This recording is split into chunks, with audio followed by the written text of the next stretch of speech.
The Selfish Path to Romance. Download Chapter 1 for free at drkenner.com. Here's an email that I have of somebody who calls herself a hurting friend. That's how she signs it. This is from Marie.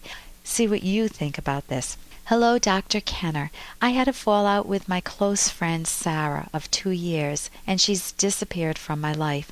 I'm sad and hurt, and I want to amend our friendship. We met through business. She travels constantly on her job, and so we used to communicate by emails. She recently insisted I stop emailing her. She even had an attorney warn me not to contact her again. Now, this is ridiculous, but I think it's because she had a traumatic past and she exaggerates things in dealing with her pains or hurts. I don't know what to do. Now, at this point in reading it, I've got some empathy for you. But let's look a little further into this because the email continues. It was largely my fault for the breakup of the friendship because I constantly emailed her to apologize. It was more like nagging, but that pushed her away even more. She stopped emailing me, but I kept sending her emails. A couple of months ago, I called her. She got scared and sought legal counsel. I've hurt her very badly by the emails instead of coming out to see her in person. But because of her bad past, she didn't want any unexpected visitations. We live in different states, East Coast, West Coast, so it's difficult for me to make any personal visit without scaring her. Now that puzzled me too. Why can't you just plan together to visit? And if you're friends and you want to go out and visit her, you don't have to just pop up on her doorstep and scare her. And why would it be scary? That would be a wonderful surprise. So continuing, I don't want to give up on the friendship, but I'm not sure what to do because she brought in the legal person. Sarah would resort to legal action. Most of her friends are high-powered career women, so she's tapping into one of her legal buddies. That doesn't surprise me. We're both in our 40s. I'm married with kids and she's single. I have a business and so does she. Now talk about bombshells. That was a bombshell for me because I'm thinking, you're either young and you're going out there, you have a really close friendship, or you're gay and this is a woman that you're very attracted to, but you're married with kids and you're focusing all this time and spending all this time emailing her. So I will finish up the email and then give you my thoughts. Hey, I got to interrupt this because we've got to pay some bills. 30 seconds, that's it. A very quick ad and then Ellen will be back. Romance. I wish I knew more about what girls want from a relationship. Boy, I wish I knew more about what I want. Where's that ad I saw? Here it is. The Selfish Path to Romance, a serious romance guidebook. Download Chapter 1 for free at selfishromance.com and buy it at amazon.com. The Selfish Path to Romance. That is interesting. But you're married with kids and you're focusing all this time and spending all this time emailing her. So I will finish up the email and then give you my thoughts. During the last year of our friendship, we had many fights and makeups. She told me she would disappear if the tensions persisted. We always ended up being upset with each other. As our friendship grew closer, the tensions escalated. Now that's a red flag. It doesn't make sense. She had a lot of pressure from her job as well. So my mistake was I didn't give her the space she desperately needed. Any chance of fixing up this mess? Hurting friend Marie. My first thought is, what is up with this? What qualities does Sarah have that make you pursue an obvious lost cause?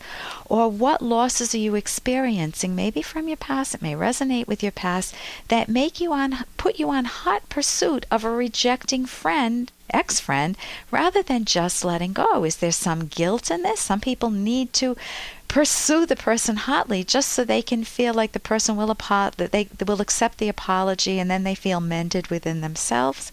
What were you fighting about? I mean, when you have a good friendship, it doesn't consist of daily fighting. So you both have businesses, you're both married with kids. So the big question that just leaps out at me is, why is she so important to you? You're not her only friend. You mentioned that she has many friends. It was obviously a rocky relationship. And I'm wondering why you kept pursuing her, because it does end up being stalking if she says, I want to end the friendship and you won't let me. You're not respecting her judgment. You're not treating her decently.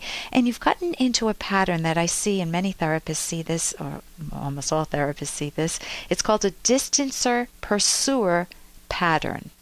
a distancer pursuer pattern where you're becoming the pursuer, and the closer you get to her, the more she just boomerangs away.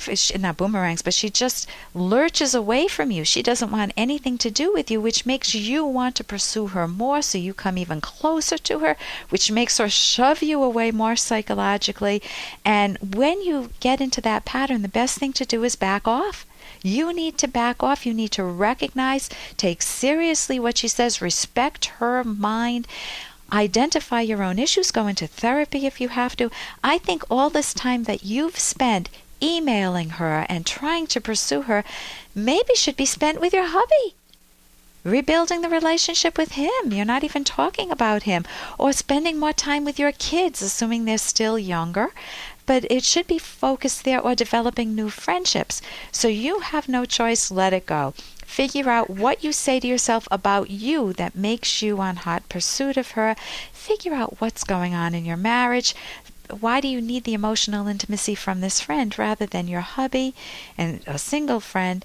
Instead of spending your days grieving your loss, you want to milk the values that are already in your life. And of course, I've said that, your husband and your kids. And here's a little more from Dr. Kenner. Here is an email from a guy who is laughing inappropriately. What would you do if you had this problem? Dr. Kenner, how can I reduce my intense, inappropriate laughing and smiling when I'm embarrassed? My father had it also. I've had psych evals. I'm not psychotic, but I am neurotic now. I, as Dr. Ellen Kenner, hate that word neurotic. I think it just traps people into thinking that there's something really bad with them, and it makes it harder to change. But this guy thanks me, Maury. His name's Maury. So let's take a situation, Maury. You're at work. A woman that you're really attracted to asks you to help her understand something on the computer. Maury, can you come over and help me with this? Now, you're really attracted to her, and you're walking over to her with a smile. But it is not an enticing smile. It's not just a warm, friendly smile. It's a frozen, phony smile, a nervous smile. And when you go to speak, you have this very nervous laugh. Now, what is she going to hear? You're coming over to help her with her computer, and you reek not of BO, but of insecurity. Your laughter sounds anxious. So the question is, where does an anxious laughter come from? Well, it comes from your own subconscious detecting a contradiction, a conflict inside you. You may be telling yourself, I've got to act confident. I can't have this nervous laugh. And then another part of you is saying, but there's no way I can be confident. That's just not me. And so you feel the sweat coming on. You feel anxious. You try to speak, and it comes out as a nervous laugh because you're trying to fake being happy and relaxed. That's why the laugh. So in private, what I would recommend doing, translate your smile or laughter into thoughts. And it's going to be probably along the lines of, what if she notices that I like her? What if she thinks I'm a jerk? What if I screw up in something I say? That's self-doubt. You want to build self-esteem. Can it be built? Of course it can. Is this neurosis for life? It's not even a neurosis. You just need the skills to value yourself. I've written a book with a co-author, Dr. Ed Locke. We have a whole chapter on how to make yourself lovable. Translation, how to build your own self-esteem, to love your values, your hobbies, your friends, your interests. And so I would like you to give yourself a gift. Imagine yourself fully confident without the nervous laugh. Practice that. Picture yourself having that confidence. Build the confidence by having a career that you love, being efficacious in it, being successful, having a hobby that you love. Build the confidence over time. And then when you meet a woman in this state, you'll think, well, she's nice. I wonder what I'm attracted to in her. I wonder if she's dating anyone. It won't be judging yourself all the time. It will be looking out at her. And here's a little more from Dr. Kenner. Say, what do you let those boys push you around like that for? Well, they're bigger than me. Stand tall, boy. Have some respect for yourself. Don't you know if you let people walk over you now, they'll be walking over you for the rest of your life? I love that. That's from Back to the Future.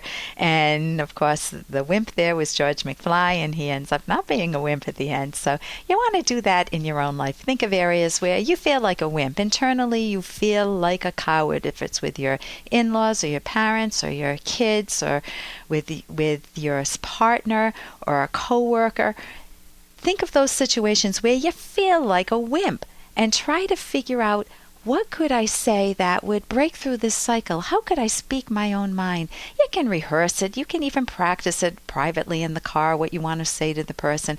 But give yourself a voice, and you won't be self-betraying. For more Dr. Kenner podcast, go to drkenner.com and please listen to this ad. Here's an excerpt from The Selfish Path to Romance, the Serious Romance Guidebook by Drs. Kenner and Locke. A difficult problem for those who hold justified resentments is what and how to forgive. By forgive, we do not mean that you should forget the unjust act. You may never erase what happened from your memory, but you may be able to put the injustice into the fuller context of your total relationship history and what your partner did after hurting you. That is, how will your partner repair the damage?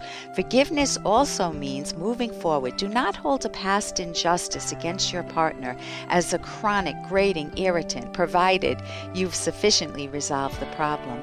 But be aware that many hurtful partners use this moving on argument to avoid taking responsibility for their actions. For example, can't you just put my affairs in the past and move on? You can download Chapter 1 for free by going to drkenner.com, and you can buy the book at amazon.com.